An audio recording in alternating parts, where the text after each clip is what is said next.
Markets are dropping and they're dropping fast. Here's everything that you need to know before markets open. What's going on, guys? It's Ricky. And yes, overall markets are sharply in the red. We have semiconductor stocks, some of the biggest losers today.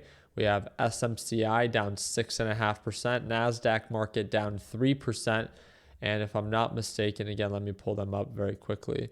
I wanted to pull up Marvel down 9.6%, AMD down 7.7%, Western Digital 9.11%, SanDisk down 10%. Again, it's always the most overvalued stocks that will crash the hardest. Now, this doesn't mean that there has to be continuation. Markets could buy up the dip, and that's what we're going to figure out in today's live trading session. I'm going to be going live right at market open, so if you want to tune on in, it's the second link in the description down below. You can sign up right now and watch me trade live as soon as the markets open, and or you can just rewatch it, right?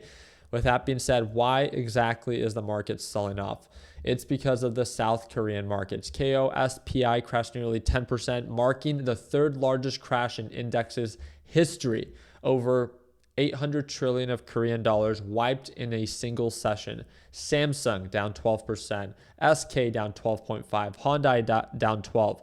So what exactly is happening on the back end? So supposedly a local report says that SK is slowing down expansion of its newest chip and shifting focus to lower priced commodity grade chips to cover a shortfall. So again, now this means that these companies possibly could have been overestimating the demand that was going to be present for these chips. Again, are companies over investing into AI? This is what's happening in the South Korean market. Doesn't mean that it has to happen to us right now, but is this a signal? Just something to be cautious of, right?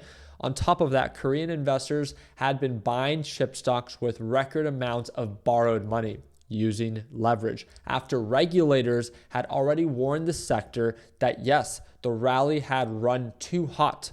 Once the selling started, guess what happened? They get margin called. They get forced to sell. After you see specific retracements, your positions get liquidated if you are trading on borrowed funds. One of the biggest reasons that anytime we make videos about speculative assets, talking about the hype, I always warn beginners, please, first, it's a speculative asset, comes at a high risk, high reward. Second, never use borrowed or leveraged positions when taking advantage of a speculative asset, which turned this into a circuit breaker instead of a normal pullback. Now, again, they've halted the South Korean market, to my understanding, now multiple times. Also, JP Morgan warned that the quarter end rebalancing could force up to $165 billion in equity selling worldwide.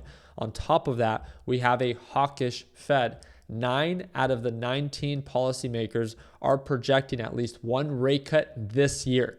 Remember, markets would rally with rate cuts. Markets will sell off with rate hikes. And that is now what is being factored in. Well, why? Why is there a rate hike? Well, because now inflation is beginning to rise and labor market is still incredibly slow. But have no fear, Trump's tweets are here. Trump is trying to do everything in his power this morning to try to save the market. 19 million barrels of oil flowed out of the Strait of Hormuz yesterday, an all-time record. Oil prices are tumbling down and the world is a much safer place. Again, he has numerous tweets that he blasted out this morning in efforts to try to prop up the market.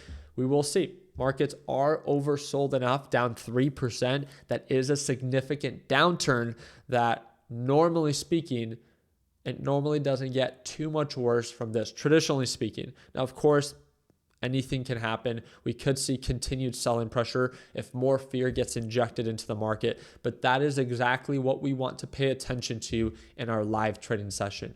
Where is the progress? Is there going to be progress in the downside or progress in the recovery? And based off of that, we work with the market. Again, fortunately for a lot of our traders that shorted the market, they're already doing their part in taking profits or trimming their position as it reaches these oversold levels. Just in case if markets begin to sharply recover, we can go long with the market and being able to actually make money on this recovery while everyone else is just trying to get back to square one. Also, again, don't even get me started with SpaceX, but we'll leave that for another video. SpaceX as of right now is trading at $150 per share. So literally every person that bought since its IPO at the open price of $150 per share has now lost money. So if you got FOMO about buying, have no fear. Over $1 trillion has been lost in market cap value, and that is all due to SpaceX. So please be very careful when investing or trading speculative assets. Again, our focus is always super simple. We look out for beginners. Yes, we talk about, trendy stocks, but we never encourage it for beginners because we know it comes at a greater form of risk. Some people get annoyed of that because we focus so much on risk management and position size management and making beginners aware of the risk. But it's for moments like this that it matters. When you see huge sell-offs, 30% sell-offs, where if you were leveraged, your entire position could be wiped. And again, I think that is what matters most, is during the uncertain times, you have someone that at least explained to you, the risk, right? So again, I hope to see you for our live trading session. If you want to tune on in, it's going to be the second link in the description down below, and I'll see you at market open for our live session. Like always, let's make sure that we end the year on a green note. Take care, team.